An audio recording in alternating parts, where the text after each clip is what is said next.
The night I met her, the wind carried that dry kind of whisper you only hear out past the silver ridges, the kind that sounds like someone talking to ghosts. I was sitting outside Maze's old saloon, boots on the rail, coffee gone cold, watching the world turn to dust and amber light. That's when she stepped off the stagecoach, small figure, stiff back, hat too clean for this part of the world. She looked lost, like a letter that never found its way home. "Don't sit there alone, miss," I said. My voice came out rougher than I meant. Maybe 'cause I'd been alone too long myself.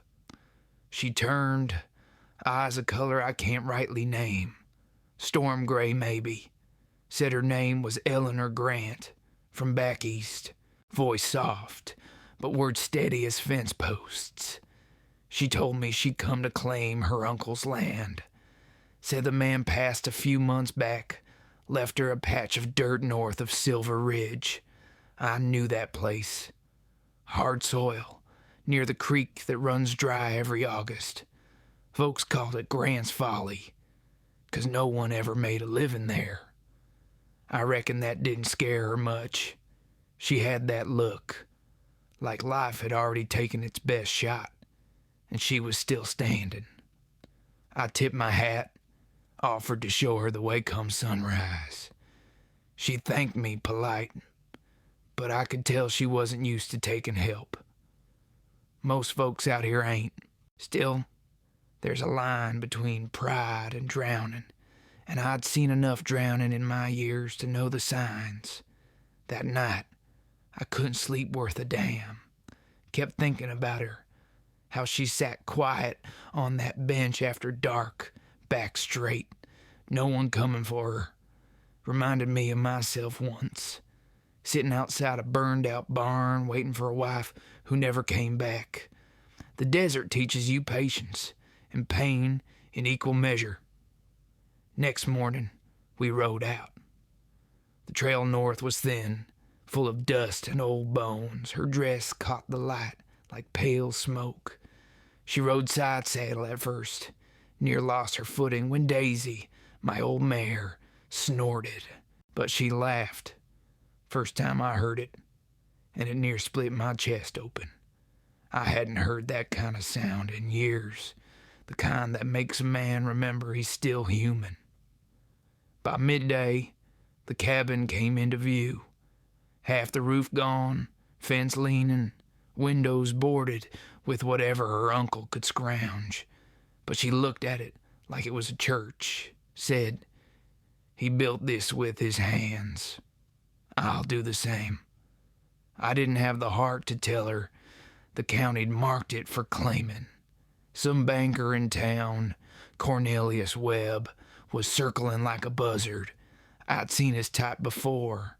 Silk vest, soft hands, and a smile that could sign a man's life away. She unpacked her bags, slow. One trunk, one Bible, a tin box full of letters. Then she turned to me. "Mr. Jonas," she said, "I don't know much about farming, but I can learn." That line, plain as it was, hit me hard. Maybe because it sounded like something I once said to my own father before he rode off and never came back. We fixed the door, cleared the brush, got a fire going. By dusk, the sky turned that deep red only the west can make, like the land itself bleeds every evening.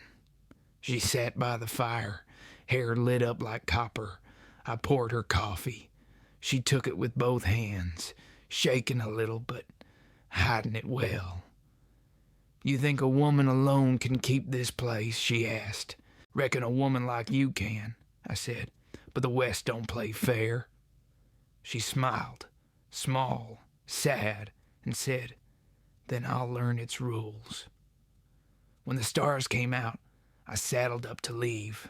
She stood at the fence, looking at the house like she was memorizing it, afraid it'd vanish if she blinked. I told her I'd check in come Sunday just to make sure she hadn't turned into dust with the rest of us. As I rode off, I looked back once. The fire inside her cabin flickered against the dark, one small heartbeat in a wide, empty land. Funny thing, the desert. It don't feel so empty once you care who's living in it. If you've ever watched someone stand alone under the wide western sky, fighting for a place the world said they couldn't have, you'll understand. 2 days after I left her at the cabin, dust rose on the northern trail, like bad news. I knew the look of a county rider from a mile out. Straight back, paper pouch, no time for talking.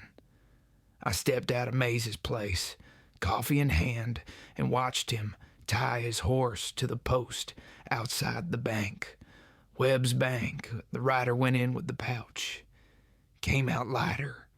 Some letters don't weigh a thing till they reach the right hands. By sundown, I rode to Eleanor's, wind full of grit and the smell of dry willow. I found her on the porch with splinters in both palms, a bandana tied where the hammer had kissed her thumb. She'd raised 5 new fence rails and stacked lumber clean enough to make a deacon proud. The girl had quiet fire that didn't brag. There was a man rode by, she said, left a paper on the door. Wouldn't meet my eye. I took the paper. County seal. Inspection notice, signed by Cornelius Webb, deputy assessor and temporary sole owner of anybody who owed the bank. It named her uncle's place, non-productive, and subject to proposed repossession pending review. Fancy words for buzzard circling. She stood beside me, chin high, voice steady. Does this mean I'm already too late? Not yet, I said. It means he's coming to look for a reason to call it over. You got 2 weeks to show him otherwise. 2 weeks. Out here, that's one rainstorm or none. It's also a lifetime if a person decides to live it honest. We set a plan like ranchers do when a flood's coming. Early mornings, late nights. I showed her where the creek bed cuts under the fence line, how to run wire tight as a fiddle string, how to soak a post so it doesn't crack in heat. She learned like a hawk learns wind, quick, silent, exact. When the hammer slipped, she said damn under her breath and kept swinging. When the saw stuck, she breathed, set the angle, and tried again. I kept catching myself, watching the way her mouth pressed into one determined line. I told myself it was because a man needs to keep his eye on the work. Truth is, memory had started waking out of its cave. That night, when the tools were put away and the stars hung big and kind, she asked about the land. Did my uncle have friends in town? She said, folks who might stand up for him, for me. I stared at the fire till sparks looked like snow. He had friends, but fears if I draw curtains. Webb's got a way of making a man think it's safer not to see. She nodded, like she understood too well. I'm not asking anyone to take a beating for me, she said. I'd rather take it myself. The way she said it laid a hand on an old door inside me, a door I'd kept shut with both shoulders for years. I saw Lila again, my wife, standing in front of a barn doorway, lit with lightning. The summer the fires came through the canyon, we stayed to fight what we should have run from. I told her I could do it alone. She said I wasn't alone. I believed her, right up till the ridge wind turned and the barn went like paper. I still hear the tin roof buckle. Still taste cedar smoke when the air gets too dry. A man don't choose the memory that follows him. It chooses him. I got up, walked to the edge of the yard. The desert breathed. I breathed with it. Then I went back and gave Eleanor the truth I could carry. In town, I said, There are folks who remember your uncle fixed a busted axle for free, and others who recall he lost 3 winters of crops, but paid wages anyhow. Those kind of memories weigh heavier than Webb's ink. I stirred the fire. We're gonna fill this place with work the eye can count. Fences, troughs, stock, a ledger that tells no lies. When Webb comes, he'll see more than what he wants to see. She looked toward the dark pasture like it already held cattle instead of thistle. Mr. Jonas, why are you helping me? The question took its time crossing the space between us. I wasn't sure I knew. Maybe because the desert hates an empty house. Maybe because the ache I carry needs a place to set down for a while. Because somebody once helped me, I said, which was both true and not enough. And because the West don't play fair, like I told you. So we will. She smiled small. Put another stick on the fire like she believed me. Next morning, we worked the creek. I showed her how to dredge the shallow run so water holds longer in July, how to stake canvas for shade over the trough. She cut her palm on river rock, wouldn't let me fuss, wrapped it herself and kept moving.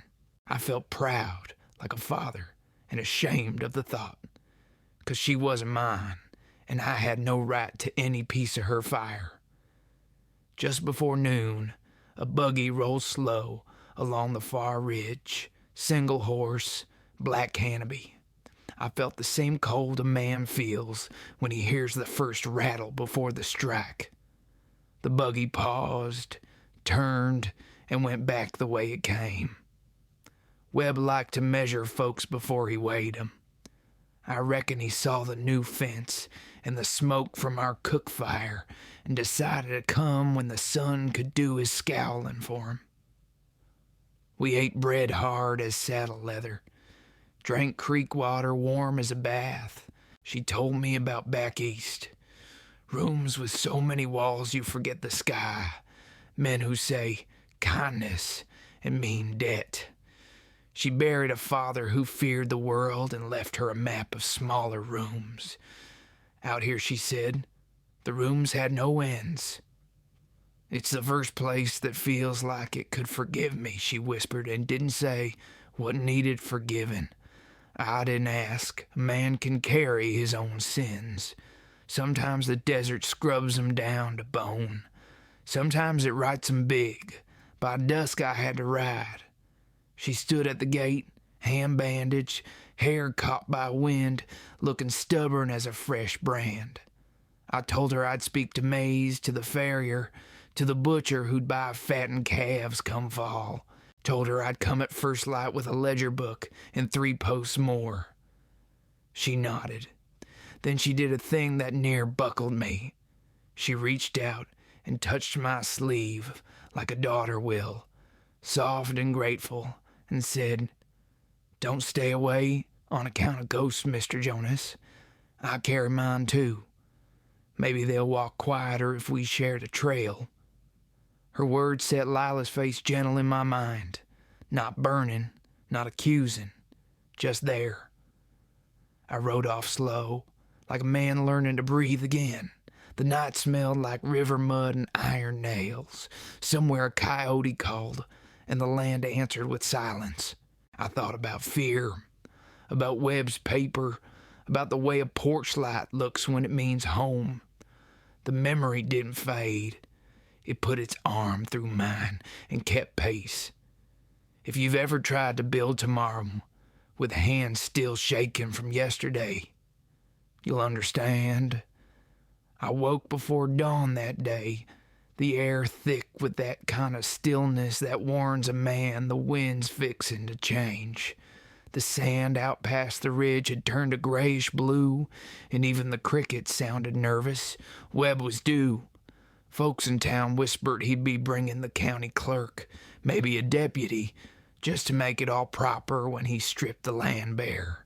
I rode up to Eleanor's place slow, feeling the weight of my years in every bone. She was already up, boots muddy, skirt hitched high, hair tied back with a strip of cloth. Fence was near finished. A new trough glistened with water she carried from the creek. Her eyes met mine with that steady fire I'd come to know. "He's coming, isn't he?" she asked. "Yeah," I said, "and he won't be coming to admire the handiwork." She nodded once. "Then let him see what work looks like."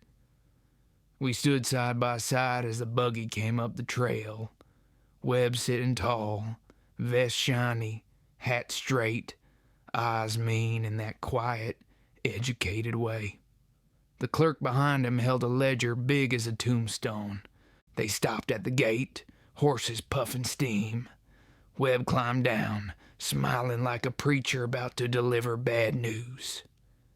"Miss Grant," he said, touching his hat polite as poison, "I trust you received the notice." "I did," she said. He looked around slow, letting the silence measure her. "Improvements noted," he said, eyes taking in the new boards, the tidy yard. "But productivity remains theoretical." That word, theoretical, hit me like a slap. Out here, sweat's the only theory that counts. Eleanor held her ground. "You'll find the soil turned, the corral repaired, the herd on loan till next month's sale. I've filed receipts at the post."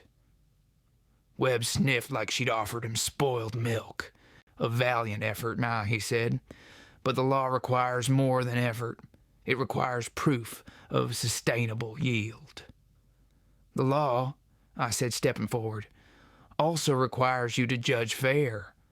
I'd hate to see the county assessor forget which side of the table he sits on." Webb turned slow. "Mr. Jonas," he said, draw thin as wire, "I don't recall inviting commentary from hired help." I smiled, though it tasted like rust. "That's all right. I wasn't waiting for an invite." The clerk coughed, eyes darting between us. Webb lifted his paper. "I hereby recommend this property for repossession pending bank approval." He tapped his pen against the ledger. "You've 3 months, Miss Grant, before the hammer falls." Eleanor's jaw tightened, but she didn't beg. "Then we'll use 'em," she said. He tipped his hat again and climbed back into the buggy. As they turned down the trail, he called over his shoulder, "Do remember, paper outranks plow." The sound of hooves faded, leaving only wind and the smell of cold iron. I looked at her, ready to speak, but she beat me to it. "He means to take it no matter what I do," she said. "Yeah," I said, "but a man like Webb, he's afraid of light. We'll make sure this whole town's watching when he swings that hammer." She blinked. "You'd stand up with me?" "I reckon I already am." That night, we lit a lamp and opened the old ledger her uncle used. Numbers sprawled like tracks through dust. I helped her line 'em up, one column at a time, till the story of that land would clear. Every bushel, every debt, every note paid. Now, the truth looked smaller on paper, but truer somehow. She wrote it clean, neat as scripture. 2 weeks passed like the slow beat of a clock in a sick room. She sold eggs, fixed tools, took in laundry from miners' wives. I rode herd for a rancher friend, sent her every dollar I could without making her pride bleed. Nights I sat by the fire thinking how her voice lingered when she read aloud from that ledger, like the numbers themselves trusted her. Then one night, the past came knocking. A man in a gray coat rode into Maze's, quiet but known to some. David Harper, clerk from the bank. Not Webb's man exactly, just one of them that see too much and sleep too little. He told me Webb'd been cooking more than ledgers, buying up half the county under false assessments, setting up foreclosures for land he already planned to inherit. Harper said he had proof, but no courage. That woman, He said she's fighting alone. If the town saw what I've seen, they'd hang Webb from the courthouse clock. I told him folks don't hang men for paper crimes, but they do love a show. Bring the proof to the town meeting, I said. Let sunlight do the hanging. He shook his head. I'd lose my post. Maybe, I said, but you'll keep your sleep. He didn't answer then. Just looked like a man halfway through losing and halfway through finding himself. When I rode back north, the moon hung low, red as a coal ember. Eleanor was waiting by the fence, hands in her pockets. I told her what I'd learned, what might come. She didn't flinch. Then we make them watch, she said. Every man in that town who's lost to him, every woman who's buried a husband in debt, we make them see. I remember the way the lantern light caught her face, hard edges softening, eyes bright. That was a moment I knew. This wasn't just about land anymore. It was about every soul Webb ever stepped on. It was about the desert itself, remembering who it belonged to. If you've ever stood at the edge of what's yours and watched a man try to take it with ink instead of blood, you'll understand. The day of the meeting came hot and still, the kind of heat that sits heavy on a man's chest till he starts remembering sins he never confessed. By mid-morning, the whole town was humming with talk. Farmers, widows, storekeepers, even the preacher's wife. Silver Ridge hadn't seen this many boots in one place since the cattle fair of '79. Eleanor rode in beside me, straight-backed on Daisy, wearing a clean dress the color of sand at dusk. Folks turned to watch her pass, not with pity this time, but with something closer to respect. Behind us came wagons loaded with neighbors who'd worked her land, borrowed her tools, eaten her bread, the kind of folks Webb called unsustainable. We hitched up outside the county hall, a 2-story box of red brick with a clock that hadn't worked in years. Webb stood near the door, vest gleaming, a pack of clerks buzzing around him like flies. When he saw the crowd, he frowned, like the sun had risen without asking his permission. Inside, the air smelled of ink, sweat, and judgment.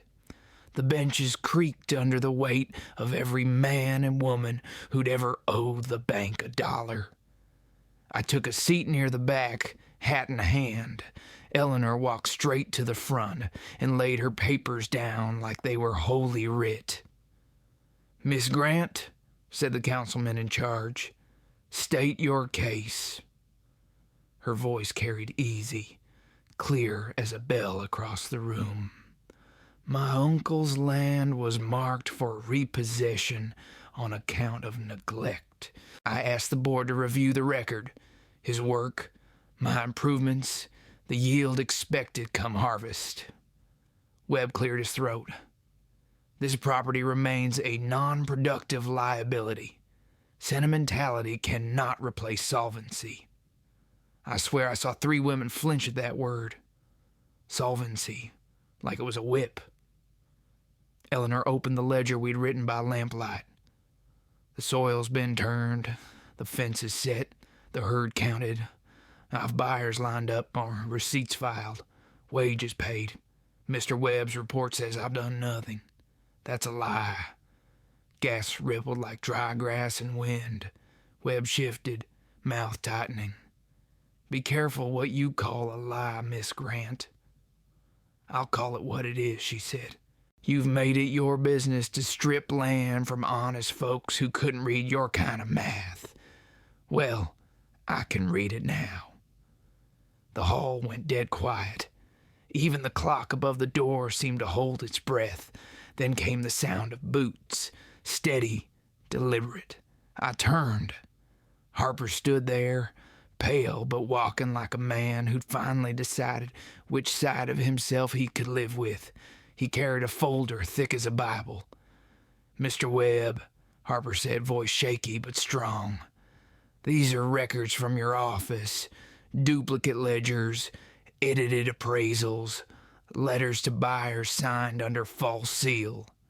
He placed them on the council desk. I can testify they're yours. Webb lunged forward, face red as iron left in fire. You'll regret this, boy. Enough, the chairman barked. Papers shuffled, whispers rose like a storm. Eleanor didn't move, didn't smile. She just stood there, quiet as prayer, while the council read the truth line by line. Outside, thunder muttered somewhere over the plains, as if the land itself was listening. When the gavel fell, it hit like a hammer to an anvil. Effective immediately, the chairman said, Mr. Webb is suspended, pending investigation. The Grant property will retain ownership status under extension. Debt held until review. The crowd erupted, some cheering, some crying, all talking at once. I looked at Eleanor, and she looked back at me. Tears cutting little clean lines down her dusty cheeks. She wasn't smiling exactly, but her eyes said what words couldn't. We did it. Webb shoved through the crowd, pale and sweating. I caught his sleeve. You forgot something, I said. Your decency checked the floor. Maybe you dropped it. He yanked away, muttering curses I won't repeat, and walked out into the heat. He didn't look back. I reckon he knew he wouldn't find much welcome left in Silver Ridge. Outside, the sky broke open, rain falling sudden and hard, like God himself had been waiting for the verdict. Folks laughed, lifted their faces to the water, the dust turning to clay beneath their boots. Eleanor just stood still, let it wash over her. Then she turned to me and said, Jonas, I think the West finally blinked. I laughed for the first time in years. Real, from the gut. It don't blink often, darling. Best enjoy the moment. That night, we rode home slow. Thunder rolling soft behind us. The air smelled of wet cedar and new beginnings. I watched her in the saddle, shoulders relaxed for once, the strain gone from her mouth. Jonas, she said, voice small. What do folks do when they win? I thought about that a long while. Same thing they do when they lose, I said. They get up the next day and keep living. She smiled at that, just enough to light the trail ahead. We reached the cabin near dark. The fire we'd built weeks ago still had coals buried under ash. I kicked the pit open, threw in dry kindling, and let the flames rise again. She poured 2 cups of coffee, handed me one. The rain had eased to a whisper. For a long time, neither of us spoke. The land around us smelled clean, forgiven. If you've ever stood in the rain, after fighting for something the world told you to give up, you'll understand. The weeks that followed felt quieter than any I'd known. Maybe it was the rain that came and went soft as breath, or maybe it was that a man don't notice the noise of his own worry till it finally stops. The land out by Grant's Creek turned green again, slow but sure, like it had been waiting for permission to live. Eleanor took to walking the fields at dawn, skirt him damp with dew, a straw hat pulled low against the light. Sometimes I'd see her from the ridge, small figure moving through the fog, like a memory I hadn't earned. She worked steady, never boastful. Folks in town started dropping by with seed, tools, even gossip that didn't sting anymore. The way a town forgives is through its chores. Me, I kept finding reasons to ride by. Fence to mend, mare to water, letter to deliver. Truth is, I just wanted to hear her voice again, The way she said my name, soft and certain, like she'd already decided I belonged there. One afternoon, she called me in for coffee. The cabin smelled of baked bread and clean wood. On the table sat a stack of papers, bank receipts, all signed proper. "It's done," she said. "The debt's settled." I looked down at that paper and felt the kind of pride that don't have words. "You did it," I said. "We did," she answered, "though I reckon the land helped some." Outside, the wind stirred the wheat she'd sown, making the whole valley shimmer gold.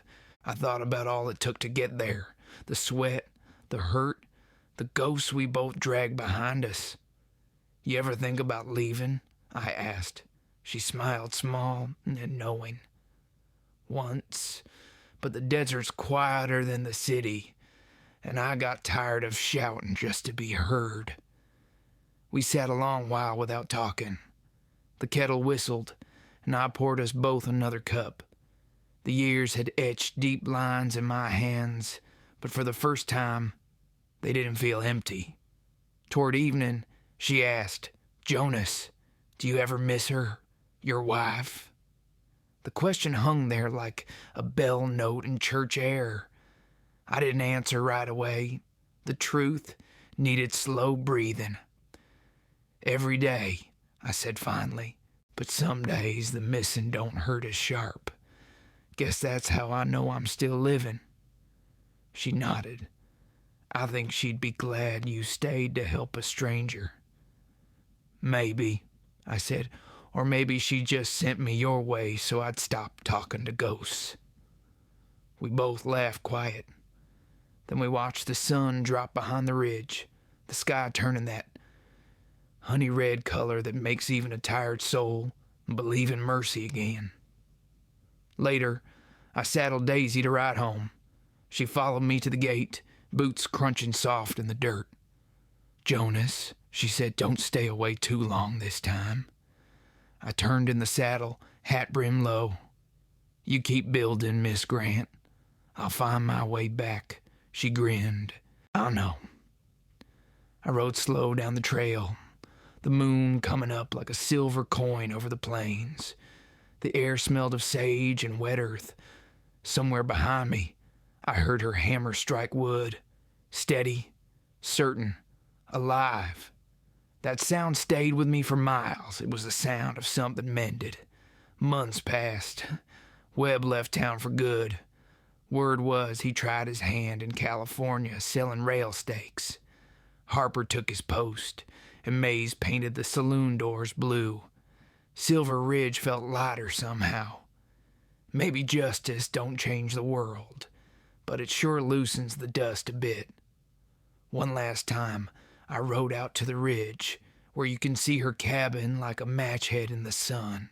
She was out front, mending a fence, sleeves rolled, hair catching the wind. She looked up, waved, then went back to work. That's how I like to remember her. Moving, not waiting. I stayed there a while, listening to the wind scrape over stone, smelling rain far off in the desert. Funny thing, out here the silence ain't empty. It's full of every soul that ever tried to start again. I reckon that's what we both were. Two lost folks who found a bit of peace in the same wide, hard country. Not lovers, not saviors. Just two hearts that stopped wandering long enough to hear the wind say, "You're home." The sun dipped low, painting the land golden shadow. I tipped my hat, whispered a goodbye that wasn't one, and turned Daisy toward town. And maybe love ain't about holding on. It's about learning to let go gentle